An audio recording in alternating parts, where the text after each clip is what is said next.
Hi guys, Mark here. This BBC Panorama show on Undercover estate agent was actually really shocking, even for somebody like me that has been in the game for 25 years. Some of the revelations on it were quite surprising. You know, there's often been tie-ups with the larger agents with solicitors for conveyancing and things like that, and that's kind of okay, even though they do get kickbacks. And if you're using a solicitor from an estate agent, make sure when you get your quote, it's the complete quote and not just the abridged version. That happened to us with a client recently who was pushed into using an estate agent solicitor. It was the extra fees and things like that for mortgage brokers and stuff like that, which is quite shocking, and there's no need for it at all. We don't do that. we are a small, bespoke, independent agent, as most of you know. I'm a chartered surveyor. We are governed by RICS. I am a professional person. I'm very proud to be an estate agent, auctioneer and surveyor. And I wouldn't dream of ever giving anybody false information. It's the most important asset anybody ever owns. And I've done previous videos with this.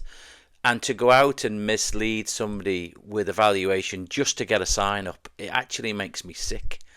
You have to have a self-worth. I'd hate to feel as though I ever have to cross the road to avoid somebody that I'd given bad advice to or given a bad job to. It's really difficult choosing an estate agent. It's a very personal thing, and it's something that you might only do 2 or 3 times in your entire life, with 20 years in between. So that, to be fair, is difficult. All you can do really is, I wouldn't bother reading reviews because they can be manipulated, they can be bought, unfortunately. If you can get a word of mouth recommendation from somebody. We recently sold 3 houses for 3 different people within the same family over the course of about 3 months, which was fantastic. And it's just lovely for us to be able to do that and to give our best advice to people.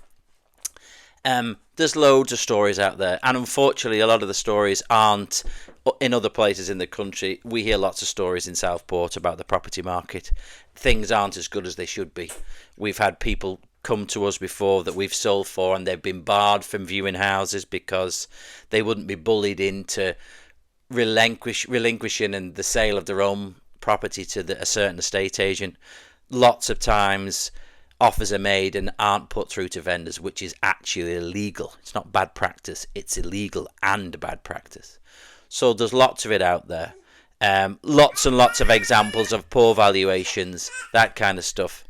And there was a lovely lady that I met actually about 2 weeks ago who owns and runs a very successful business. And she was extremely thorough, and she actually got 7 estate agents in to value her house.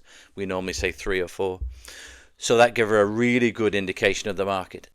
So some of these valuations were completely pie in the sky, and so many of them, 4 actually, were insane valuations.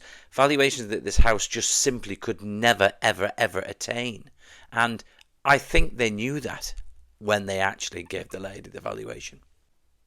All this just to get a sign on a busy road so lots of people would see it. It isn't good. People base life decisions on the valuation that you give. People's future, financial future, they're planning ahead. They can't be 50, 100 or 150,000 pound out. It could ruin people's lives and ruin their retirement depending on where they're up to. Okay? It's unfortunately pure greed is what it is. It's not about professionalism. It's about making the most amount of money in the least possible time with the least amount of effort, and it stinks. More legislation is what we need, and any good agent is always welcome to that. It's good that this programme and Winifred Robinson's BBC4 radio programme this morning, which had a huge amount of callers on it, has come to light, because we really need to weed out the trash from our sector and get back to being a well-respected profession like we once were. Thanks again. Thanks for listening. I know it's been a long one. All the best. Bye for now.